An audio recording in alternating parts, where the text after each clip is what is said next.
You're the mountain mover. From sunrise to sunset, till the sun comes back up again. You're by my side. You started a good work in me. I know that you will complete it. You will see it through, yeah. I know that you're still working on me. And everything that you say you'll do, 'cause I believe that you are faithful, oh, you are faithful, oh, you are faithful. I'll trust your every word, 'cause I believe that you're working for my good. Yes, you're committed.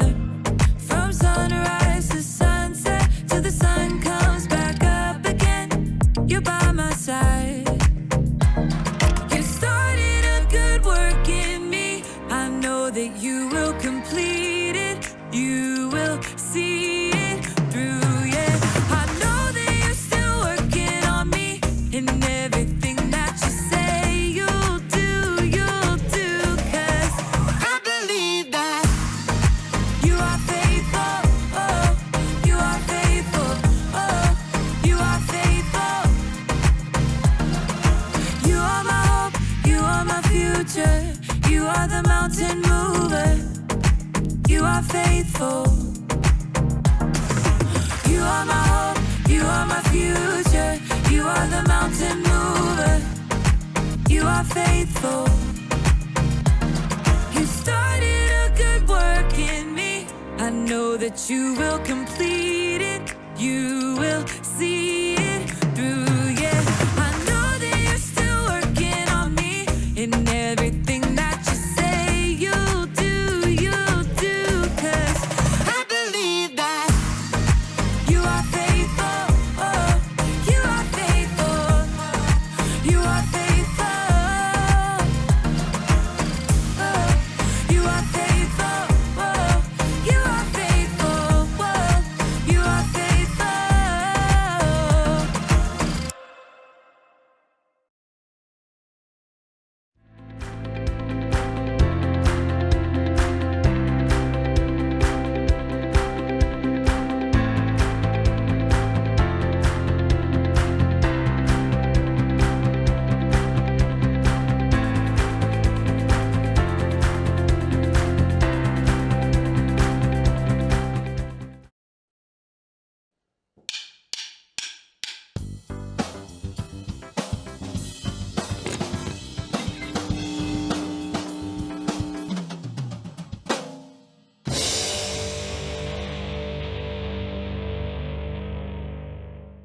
Have you ever decided to do something really big? Like learn how to play guitar? Or, make friends with the new kid down the street? Maybe you even want to bake a master chef-worthy cake for your mom's birthday. You're super excited to get started, but then you sit down with the guitar and... No. Or you spend all morning working up the nerve to go knock on the new kid's door, and it turns out he's gone for a week of summer camp. Then you find the recipe for that amazing cake, and it's crazy. Doing big things takes work. It takes making a plan and then sticking with it. There are calluses along the way, patience and courage in building a friendship, and definitely some mess. But when you follow through, you find the music, you grow a friendship, you create amazing edible art. And through it all, others can see how God has given you the strength to stick with it. That's why commitment is an amazing way to worship God with your life, because worship is about more than just singing loud. It's all about living loud.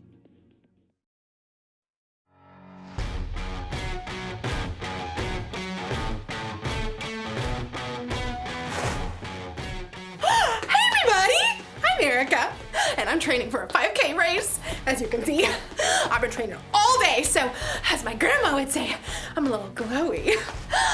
If you've ever run a 5K, you know it takes a lot more than popping off a couch and putting your running shoes on, okay? It takes commitment. Commitment is making a plan and putting it into practice. And my plan is not just running around a lot. I mean, I've got to train and what I'm calling the 3 S's. Speed, strength, smarts. So there's running, yes, but I'm also working on my strength. And running takes a lot out of you. I just can't take it. Woo! I'm so tired. Your body's gonna wanna give up. Ow. But I'm going to train my brain to keep running the race no matter what. Like right now, my body is telling me not to eat this kale because it looks gross.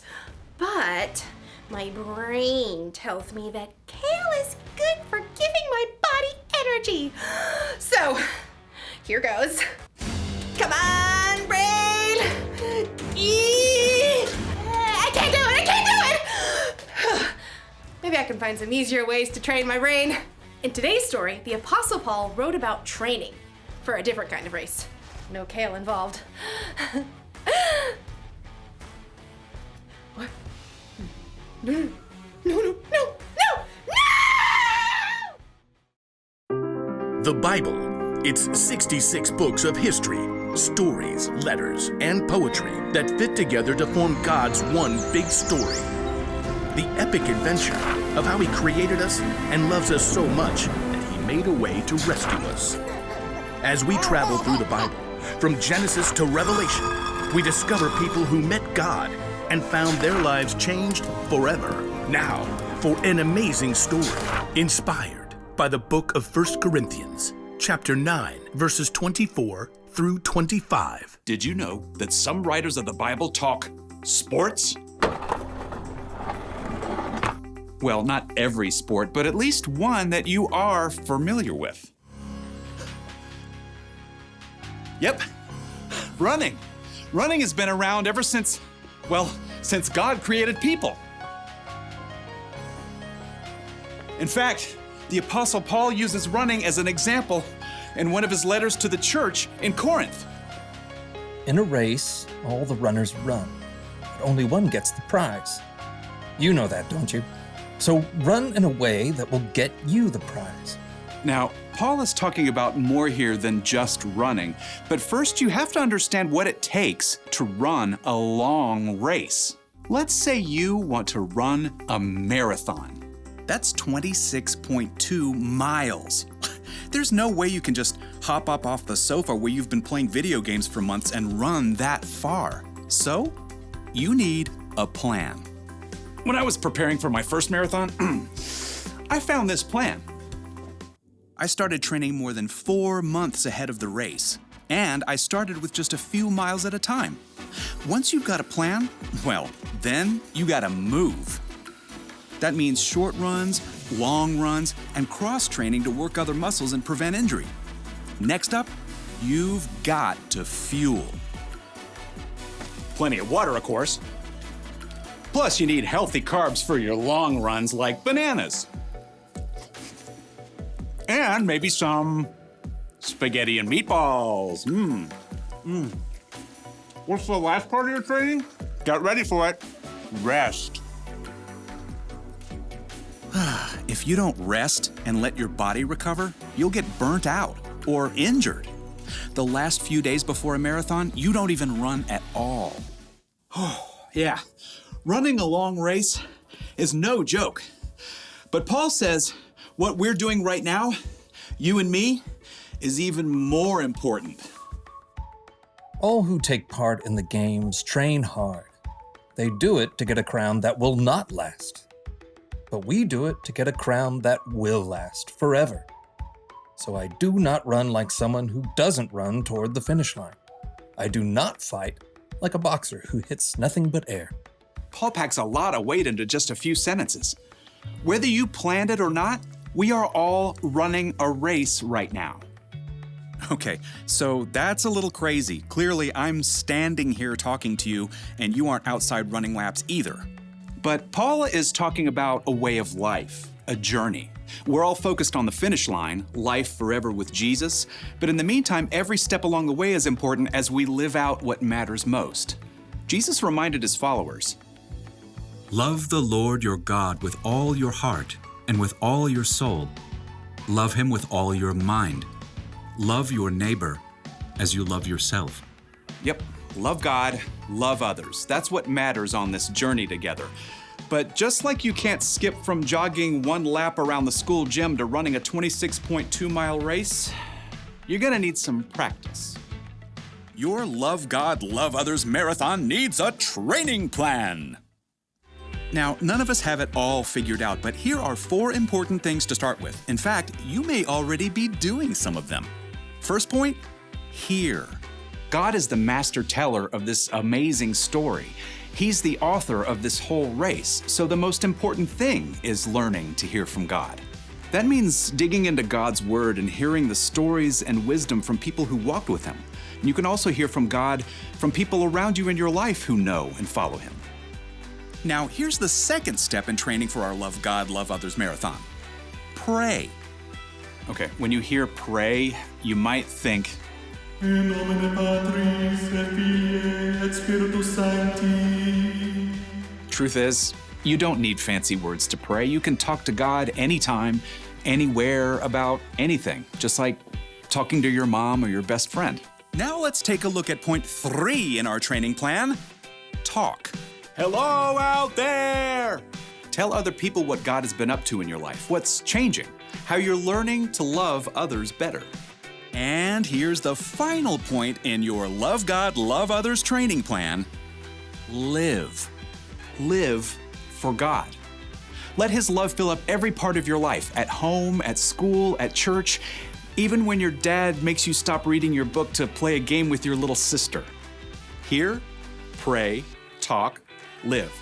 That's how you practice loving God and loving others. As Paul wrote, So run in a way that will get you the prize. We do it to get a crown that will last forever. and when you do, you will live out Paul's wisdom to the Corinthians and win the race.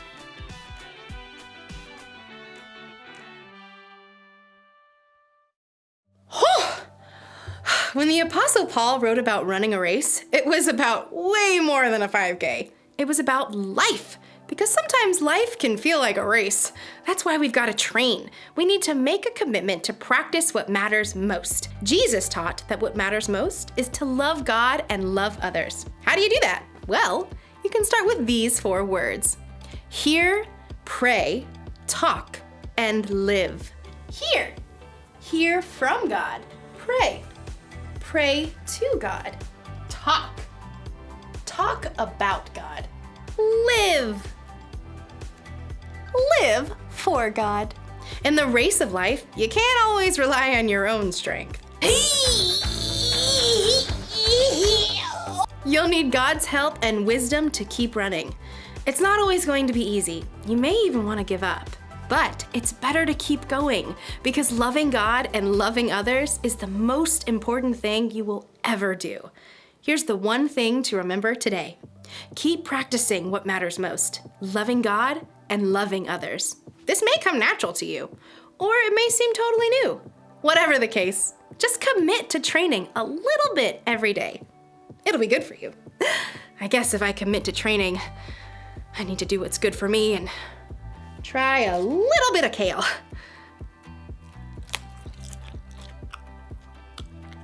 Hey, that's not bad. I feel more energetic already. Oh yeah, here we go. I'm ready, and I'm a fan of kale.